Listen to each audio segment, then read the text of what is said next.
Police constable Bhagirath સિંહનો video થયો viral. હાઈકોર્ટના નિર્દેશ બાદ રાજકોટ પોલીસે નોંધી ફરિયાદ। મહિનાઓ વીત્યા, ફરિયાદી એ પોલીસ સ્ટેશન અને કમિશનર કચેરીના ધક્કા ખાઈને થાક્યો, ત્યારબાદ ફરિયાદ દાખલ થઈ। તો હજી તને ઓળખો, હજી મારા ભાઈ ભૂલ થાય આ નોકરી મૂકી દો, બાકી 302 કરી નાખો। આ તને હજી તો રેકોર્ડિંગ થતું ને તો કરી નાખીએ જા। પછી એના હાટું 302 કરવી તમારે? અરે ગમે ને હાટું કરી નાખું, હું પોલીસમાં છું જા। પણ મને ફોન શું કરવા કરો? જો રેકોર્ડિંગ થતું હોય તો કરી નાખીએ, વાયરલ કરું તો કરે, મને નથી પડતો। આ પ્રકારની ધમકી રાજકોટ શહેરના એક કોન્સ્ટેબલ આપે અને પોલીસ કમિશનર એ ઘટના ઉપર ફરિયાદ ન નોંધે। શું આ હદ સુધી પોલીસ કમિશનરે કોન્સ્ટેબલના એ દબ નીચાવતા હશે કે કોન્સ્ટેબલ એ કમિશનરની કોઈ એવી વાત જાણે છે કે કોન્સ્ટેબલને જો સામે ફરિયાદ કરીશું તો કાલે સવારે અમારી પોલ ખોલશે? રાજકોટમાં ફરી એક વખત ખાખીને કલંકિત કરતી ઘટના છે તે સામે આવી છે। રાજકોટના પોલીસ કોન્સ્ટેબલનો audio viral. Police constable Bhagirath સિંહનો વિડીયો થયો વાયરલ।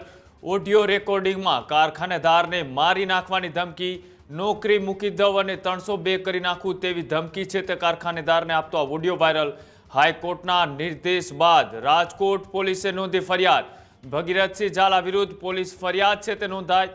માલવિયાનગર પોલીસ સ્ટેશનમાં પોલીસની સામે જ પોલીસ દ્વારા ફરિયાદ છે તે દાખલ કરવામાં આવી છે। 10 જુલાઈ 2026 કારખાનેદારે પોલીસ કમિશનરને અરજી કરી હતી।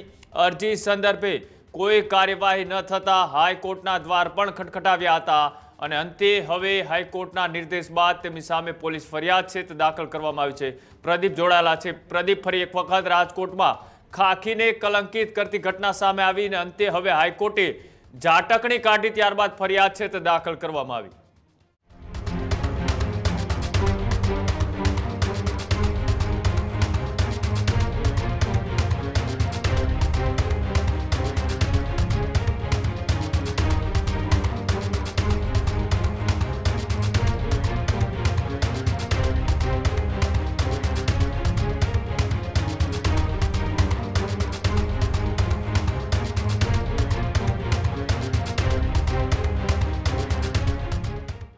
કૃણાલ, રાજકોટ શહેર પોલીસના ઉચ્ચ અધિકારીઓ એ કેમ તેમના પોલીસ કર્મચારીઓને બચાવે છે તે એક મોટો સવાલ ઉઠી રહ્યો છે।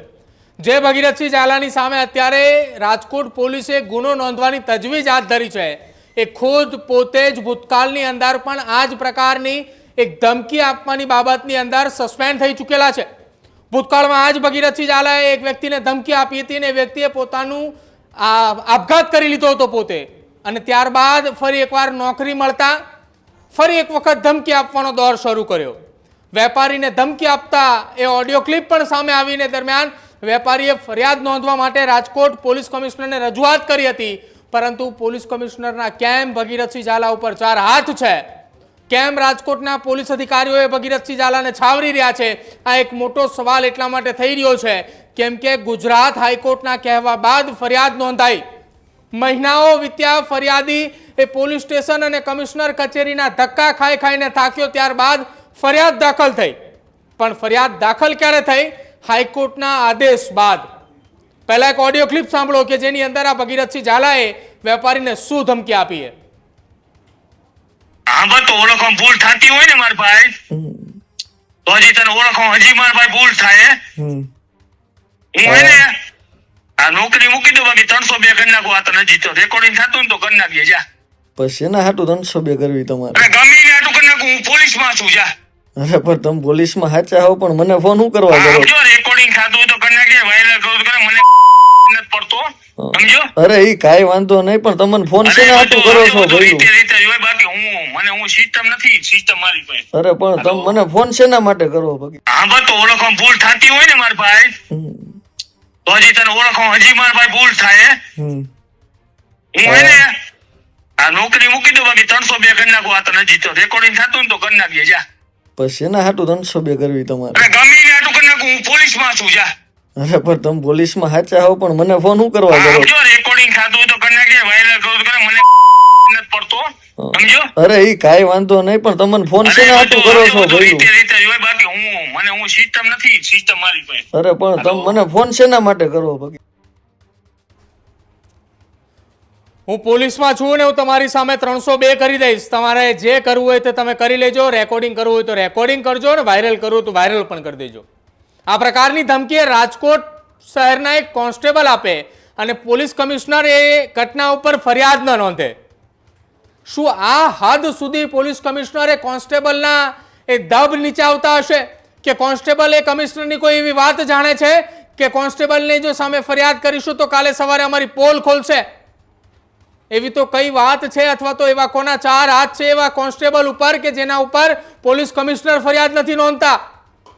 હદ તો ત્યાં થઈ જાય છે કે કોન્સ્ટેબલ અંતમાં એવું પણ બોલે છે કે સિસ્ટમ હું નથી પણ સિસ્ટમ મારા હાથમાં છે. હવે આને ડિસમિસ કરવાની માંગ એ વેપારીઓ કરી રહ્યા છે જેમને ધમકી આપી રહ્યા છે. આટલી હદ સુધી જો કોઈ વ્યક્તિ એક વ્યક્તિને ધમકી આપતા હોય, હવે આ કોન્સ્ટેબલની જગ્યાએ કોઈ સામાન્ય નાગરિક હોત તો રાજકોટ પોલીસ કમિશનરે અત્યાર સુધી એને એવી સર્વિસ કરી નાખી હોત અથવા તો એ પ્રકારના ગુનાઓ નોંધ્યા હોત કે વ્યક્તિ જેલની બહાર ન નીકળી શકે. પણ આ એમના ખાખી ધારક હતા એટલા માટે એમને હાથ ફેરવતા રહ્યા અને એમને બચાવતા રહ્યા. અંતે ગુજરાત હાઈકોર્ટના આદેશ બાદ ગુનો દાખલ થયો છે. જો હવે રાજકોટની અંદર આ પ્રકારની કોઈ ઘટના આવે તો રાજકોટ પોલીસ કમિશનરે એકવાર વિચારવું જોઈએ કે એમના રાજકોટ શહેરની અંદર શું ચાલી રહ્યું છે. ખેડૂત ભાઈઓ છે ખેતરમાં ડ્રોન ઉડાવતા હોય છે ત્યારે આપણે એક પ્રશ્ન સતાવતો હોય છે કે જે આપણે અત્યાર સુધી જીપીએસ ટેકનોલોજીવાળા ડ્રોન વાપર્યા છે, જેથી કરીને મોબાઈલ ટાવર છે અથવા તો હાઈ ટેન્શન લાઇન પસાર થતી હોય, કોઈ વૃક્ષો હોય, ત્યારે જે જીપીએસ ટેકનોલોજીવાળા ડ્રોન છે એમાં ટકરાય અને ટ્રેસ થાય છે. પણ એગ્રીઓન લાવ્યું છે GNSS ટેકનોલોજી ડ્રોન, જેથી કરીને એ ડ્રોન છે એ કોઈ જગ્યાએ ટકરાય નહીં, પોતાની રીતે જ ડિસિઝન લે છે અને મૂવ થઈ જાય છે, જેથી કરીને GNSS ટેકનોલોજી ડ્રોન છે એ વાપરવાનો આગ્રહ રાખો. હજુ સુધી તમે અમારી ચેનલને સબસ્ક્રાઇબ નથી કરી તો અત્યારે જ ન્યૂઝરૂમ ગુજરાતને સબસ્ક્રાઇબ કરો, ફેસબુક અને ઇન્સ્ટાગ્રામ પર ફોલો કરો.